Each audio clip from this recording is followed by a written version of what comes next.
அது காசி. காசியில கங்கை நதி இருக்கு இல்லையா, அந்த கங்கை நதிக்கு நிறைய மக்கள் வந்த வண்ணமாகவும் அந்த நதியில மூழ்கி எழுந்திருத்த வண்ணமாகவும் இருக்கிறாங்க.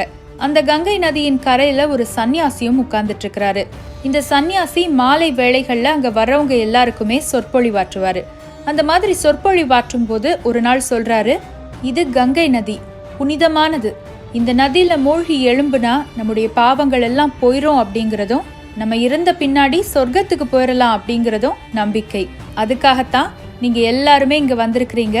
இறைவனை மனசார நினைச்சுக்கிட்டு இந்த நதியில மூழ்கி எழும்பி உங்களுடைய வீட்டுக்கு போங்க அப்படின்னு சொல்றாரு.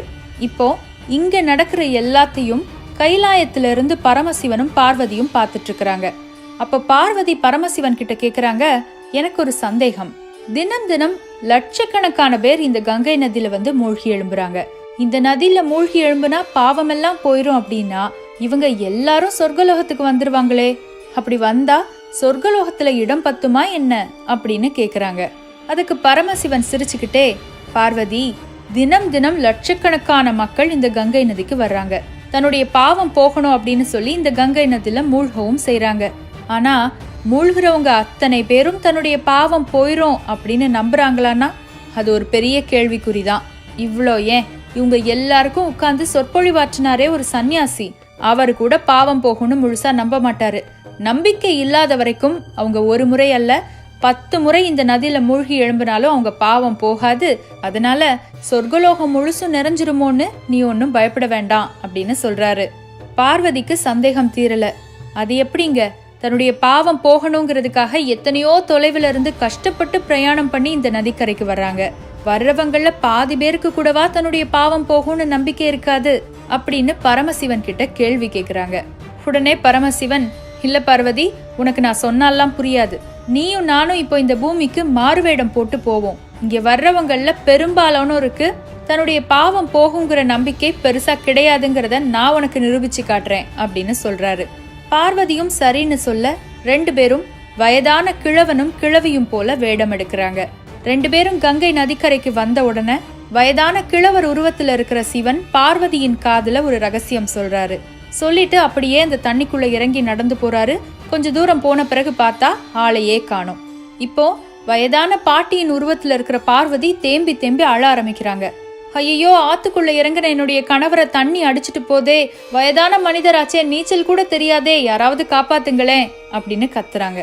இந்த அம்மா இப்படி அழுறது அந்த கரையில உட்கார்ந்துட்டு இருக்கிற சன்னியாசியுடைய காதுக்கு கேக்குது. நேரா அந்த சன்னியாசி இந்த அம்மா கிட்ட வந்து, எந்த பக்கமா உங்களுடைய கணவர் போனாருமா, என்கிட்ட சொல்லுங்க, எனக்கு நீச்சல் தெரியும், நான் போய் உங்களுடைய கணவரை காப்பாத்திட்டு வரேன் அப்படின்னு சொல்றாரு.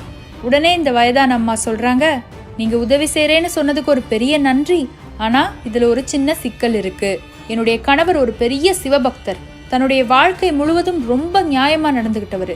அதனால இந்த உலகத்துல எந்த பாவமும் செய்யாதவங்க மட்டும்தான் அவரை தொடவே முடியும். மீறி பாவம் செய்தவங்க யாராவது அவரை தொட்டாங்கன்னா அந்த இடத்துலயே அவங்க பஸ்பமாயிருவாங்க. அதனாலதான் நான் யோசிக்கிறேன் அப்படின்னு அந்த அம்மா சொன்னாங்க. இதை கேட்ட உடனே அந்த ஞானிக்கு ஒரே யோசனையா போச்சு. நம்ம ஏதாவது பாவம் செய்தோமா, ஒருவேளை சொல்லால செயலால ஏதாவது நம்ம பாவம் செய்திருந்தோம்னா, அதை மறந்துட்டு அந்த கிழவரை காப்பாத்த போய் அவரை தொட்ட உடனே நம்ம பஸ்பம் ஆயிட்டோம்னா சுத்தி நிக்கிறவங்க அத்தனை பேரும் நம்மளை பத்தி என்ன நினைப்பாங்க அப்படிங்கிற நினைப்பு அவருக்கு. இப்போ இந்த அம்மா மறுபடியும் சத்தம் போட்டு அழ ஆரம்பிக்கிறாங்க. அந்த ஆற்றங்கரையில இருக்கிற நிறைய பேருக்கு இந்த அம்மா கத்துறது காதுல விழுது. நிறைய பேருக்கு நீச்சலும் தெரியும், காப்பாத்தணுங்கிற ஆசையும் இருக்கு. ஆனா இந்த அம்மா என்ன சொல்றாங்க, பாவம் செய்யாதவங்கள அவரை போய் தொடணும். ஒருவேளை நம்மள யாராவது ஒருத்தர் அவரை போய் தொட்டு பஸ்மம் ஆயிட்டோம்னா நம்ம எப்படி அப்ப காப்பாற்ற முடியும்னு நினைச்சிட்டு அங்க இருக்கிறவங்க யாருமே அவரை காப்பாத்த போகல. இப்போ இந்த அம்மாவுடைய குரல் இன்னும் அதிகமா உயருது. ஆத்துக்குள்ள நிக்கிறவங்க, ஆற்றங்கரையில நிக்கிறவங்கன்னு எல்லாரையும் தாண்டி தொலைதூரத்துக்கு முதற்கொண்டு இவங்களுடைய அழுகை சத்தம் கேக்குது. அதுல ஒருத்தர் தான் அங்க இருந்த ஒரு வெட்டியான். இந்த வெட்டியானுடைய காதுக்கு இந்த அம்மாவுடைய குரல் கேட்டதும் வேகமா அந்த வெட்டியான் ஓடி இந்த அம்மா பக்கத்துல வர்றாரு. வந்து நின்னுட்டு, என்னம்மா பிரச்சனை அப்படின்னு கேக்குறாரு. இந்த அம்மா எல்லார்கிட்டையும் சொன்னதை தான் அந்த வெட்டியான் கிட்டையும் சொல்றாங்க. என்னுடைய கணவரை பாவமே செய்யாத ஒருத்தர் தான் போய் காப்பாற்ற முடியும் அப்படின்னு சொல்லிட்டு, உடனே இந்த வெட்டியான் ஒரு நிமிஷம் யோசிச்சு பாக்குறாரு. இங்க பாருமா, நான் இதுவரைக்கும் பாவம் செய்தேனா செய்யலையான்லாம் எனக்கு தெரியாது. ஆனா இந்த சன்னியாசி தான் தினமும் சாயங்காலம் இங்க உட்கார்ந்து சொல்லிட்டு இருப்பாரு, கங்கை நதியில மூழ்கி எழும்புனா பாவமெல்லாம் போயிரும், பாவமெல்லாம் போயிரும்னு. அதனால உனக்காக நான் நேரா இந்த நதிக்குள்ள போய் மூழ்கி எழும்ப போறேன். அப்போ என்னுடைய பாவமெல்லாம் போயிரும் இல்லையா? உடனேயே நான் போய் உன்னுடைய கணவனை காப்பாத்தி தரேன் அப்படின்னு சொல்லிட்டு நேரா அந்த நதிக்குள்ள இறங்கி ஒரு முறை மூழ்கி எழும்பிட்டு அந்த கிழவர் எந்த திசையில அடித்து செல்லப்பட்டாரோ அதே திசையில நீச்சல் அடிச்சு போறான். ஒரு சில நிமிடங்கள்லயே அந்த கிழவரை காப்பாற்றி கரைக்கு இழுத்துட்டும் வர்றான். அந்த நொடியிலேயே அவன் பக்கத்துல இருந்த அந்த கிழவர் சிவபெருமானாகவும் கரையில நின்ன அந்த பாட்டி பார்வதியாகவும் மாறி அவனுக்கு காட்சி கொடுக்கறாங்க. இப்போ சிவபெருமான் பார்வதி கிட்ட சொல்றாரு, நான் உன்கிட்ட சொன்னேனே, நம்புனியா? எத்தனையோ பேர் இந்த கங்கை நதிக்கு வரலாம், இந்த தண்ணியில மூழ்கலாம். ஆனா யார் ஒருத்தருக்கு தன்னுடைய பாவம் போகுங்கிற நம்பிக்கை இருக்கோ அவங்களுக்கு மட்டும்தான் பாவம் போகும். நம்பிக்கை இல்லாம என்ன செய்தாலும் அதுல எந்த ஒரு பலனும் கிடையாது அப்படின்னு. அன்னைக்கு பார்வதியும் பரமசிவன் சொன்னதை ஒத்துக்கிட்டாங்க. இந்த கதையில வந்த மாதிரியே தான் நம்மள பலரும் பல நேரங்கள் இறைவன் கிட்ட உட்கார்ந்து பிரார்த்தனை பண்ணுவோம். பல சொற்பொழிவுகள் கேட்போம், மோட்டிவேஷனல் ஸ்டோரிஸ் கேட்போம், புத்தகங்கள் படிப்போம். ஆனா எந்த அளவு நம்பிக்கையோடு இதையெல்லாம் செய்யறோம் அப்படிங்கிறது தான் நம்முடைய வாழ்க்கையையும் முன்னேற்றத்தையும் தீர்மானிக்குது.